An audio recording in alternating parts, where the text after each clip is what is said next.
ఈ సంవత్సరం తులారాశి వారికి ఆదాయం 11, వ్యయం 5, రాజపూజ్యం 2, అవమానం 2.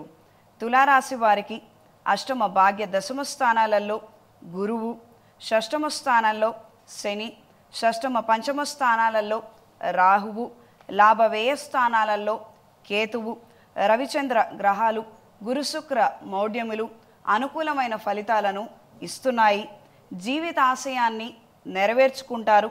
శుభకార్యాలు, పెళ్ళి, మనోవాంఛ, అధికారము, వృత్తి, స్థిరత్వం, కొనుగోళ్ళు, రుణాలు తీర్చడం వంటి అంశాలు, ముఖ్యమైన విషయాలు మీకు లాభసాటిగా ఉంటాయి. అనుకూలమైన మార్పులు ఏర్పడతాయి. ఈ సంవత్సరం తులారాశి వారు చండీ పాశుపత హోమాన్ని జరిపించండి. చేతికి మహాపాశుపత కంకణాన్ని ధరించండి. నిత్యం లలితాదేవి పూజ చేసుకోగలిగితే అనుకూలమైన ఫలితాలను అందుకుంటారు. ఈ సంవత్సరం ఆరోగ్య విషయంలో ఖచ్చితమైన జాగ్రత్తలు అవసరం. నిర్లక్ష్యం పనికిరాదు. కళ, సాంస్కృతిక, ఉద్యోగ రంగాల్లో ఉన్నవారికి పోటీ ఎదురవుతుంది. నష్టం కలిగించే వ్యక్తులతో పరిచయాలు పెరుగుతాయి. ఉద్యోగంలో ప్రాధాన్యత సంవత్సర ద్వితీయార్థంలో కలుగుతుంది. శ్రమ అధికమవుతుంది.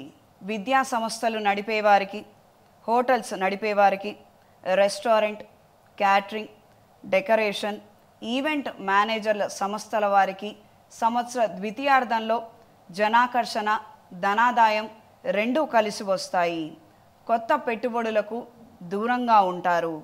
కోర్టు వ్యవహారాలు, వివాదాస్పదమైన అంశాలు మీకు అనుకూలంగా వస్తాయి. సంతాన పురోగతి చాలా సంబరం కలిగిస్తుంది.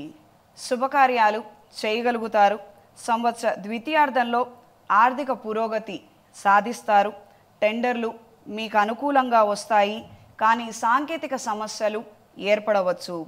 బంధువులలోని వారితో సఖ్యత పెరిగే అవకాశం ఉన్నది. ఎవరితో మాట్లాడినా జాగ్రత్తగా ఆచి తూచి మాట్లాడినట్లయితే మనము ఆనందంగా ఉంటాము. అలాంటి జాగ్రత్తలు గనక తులారాశి వాళ్ళు తీసుకున్నట్లయితే మంచిది అని అంటున్నారు.